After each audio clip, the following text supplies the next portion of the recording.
जय हिंद। कैसे हैं आप लोग? मुझे तो पूर्ण विश्वास है कि आप लोग अच्छे होंगे और दिल से पढ़ाई कर रहे होंगे। ठीक है बाबू, चलिए आज हम लोग देखते हैं असली चित्र। कौन सा चित्र देखते हैं बाबू? असली चित्र। देखिए असली चित्र और नकली चित्र क्या होता है, आइए इस कहानी में इसी बात पर चर्चा होगी। ठीक है, इस कहानी में इसी चीज़ पर चर्चा होगी कि असली चित्र क्या है, नकली चित्र क्या है।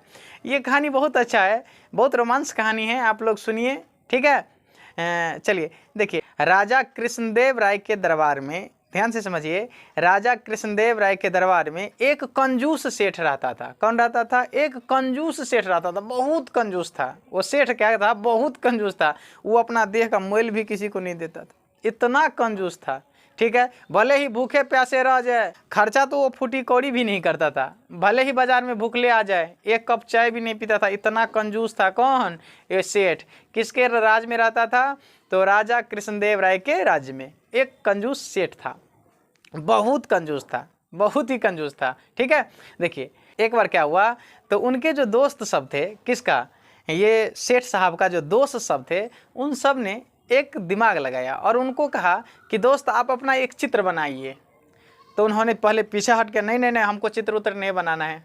तो दोस्त सब ने बहुत मनाया कि नहीं नहीं, आपको एक चित्र बनाना चाहिए।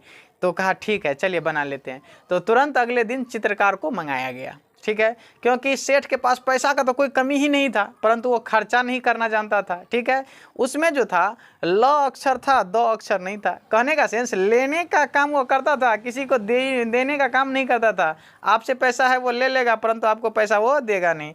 तो समझिए, तो एक बार तो वही दोस्त सब ने मनाया, तो फिर चित्रकार को मंगाया गया। ठीक है, दोस्त सब के कहने पर किसी तरह वो माने और चित्रकार को मंगाया गया। जब चित्रकार आए तो उसका शकल देख करके हूबहू एकदम चित्र बना दिया और सेठ साहब को दिखाया, देखिए सेठ जी, मैंने आपका चित्र बना दिया।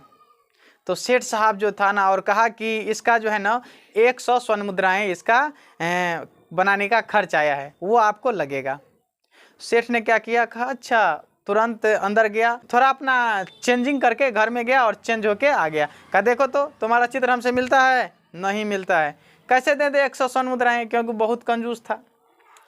अगले दिन कहा तुम मेरा हूबहू चित्र अगर बना दोगे तब हम तुम्हें क्या देंगे? 100 स्वर्ण मुद्राएं देंगे। तुम मेरा हूबहू चित्र बनाओ तब देंगे।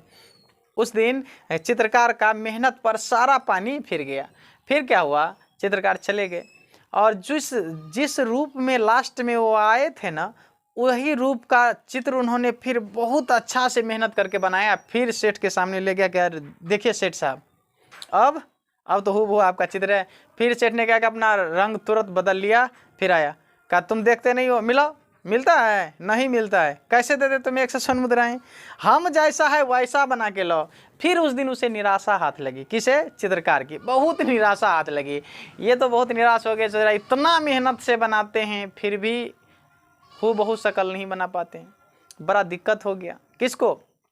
इसको, चित्रकार को। फिर उस दिन निराशा के कारण वह आया और कहा कि चलो 2 दिन तो दिक्कत हो गया, आज फिर एक बार प्रयास किया जाए।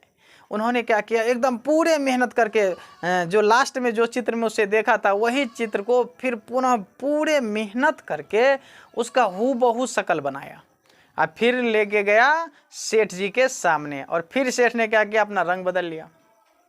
फिर हूबहू चित्र नहीं मिला। अब तो उसका और दिमाग टेंशन में आ रहा था, हम इतना मेहनत से चित्र बनाते हैं, हूबहू चित्र मिलता ही नहीं है, अब क्या किया जाए। ठीक है, तब क्या हुआ वो ध्यान से समझिए। जब हूबहू चित्र बनाता था नहीं मिलता था, ऐसे बार बार करता था, मतलब बहुत दिन तक चित्र बनाता रह गया। धीरे धीरे उस सेठ साहब का जो करनी था उसका पता चल गया कि ये सेठ साहब जो है ना अपना रंग बार बार बदलते हैं, तब तो हम इसका चित्र कभी नहीं बना पाएंगे। बस ये बड़ी समस्या हो गई उसके सामने। उन्होंने क्या किया, चित्रकार ने एक दिन तेनालीरामन के पास गया। किसके पास? तेनालीराम के पास। ठीक है, तेनालीराम के पास गया और उन्होंने ये सभी घटनाएं उसको सुनाया। तेनालीरामन ने कहा देखिए इसका एक उपाय है। कुछ देर सोचने के बाद उन्होंने कहा इसका एक उपाय है, एक काम करो, कल तुम उसके सामने में एक बड़ा सा ऐना लेके जाना, ठीक है, और वही उसको दिखाना। ठीक है, तो अब तब कहना कि देखो आपका हूबहू चित्र मिल रहा है कि नहीं मिल रहा है, अब बताइए। ठीक है, तो किसने ये दिमाग दिया? तेनालीराम ने। बस वह चित्रकार ने अगले दिन पूरे ऐना को पहले पैक करके आया कहा सेठ जी आज हम आपका हूबहू चित्र बना के लाए हैं। सेठ ने फिर अपना रंग बदल के आया था। उन्होंने कहा दिखाओ। जब ये वो ऐना उसके सामने में दिखाया तो सेठ ने गुस्सा आया, ये क्या क्या, ये तो ऐना है, ये मेरा चित्र थोड़े है। तो चित्रकार ने कहा सेठ जी आपका हूबहू शकल ऐना के सिवा और कौन दिखा सकता है आपको, आपका हूबहू शकल इस ऐना के सिवा आपको कोई नहीं दिखा सकता है। तब जो है सेठ कहा कि ओहो अब लगता है मेरा एकदम नस पकड़ लिया इस सब ने, हमारा जो है ये तामझाम जो हम इतना कर रहे थे आज सब पर पानी फिर गया। ठीक है, और सेठ ने मजबूरी बस क्या किया, उन्होंने 100 स्वर्ण मुद्राएं दे दिया क्योंकि उसका तो पोल खुल गया। ठीक है, तो 100 स्वर्ण मुद्राएं उसे मजबूरी में दे दिया। वो तो देने का नाम ही नहीं लेता, फिर भी दिल पे पत्थर रख के उन्हें 100 स्वर्ण मुद्राएं 100 स्वर्ण मुद्राएं उसे दे दिया। ठीक है, जब ये बात राजा कृष्णदेव राय के दरबार में सबके सामने बताया गया तो वहाँ पर सब आदमी हंसी से लोटपोट हो गए।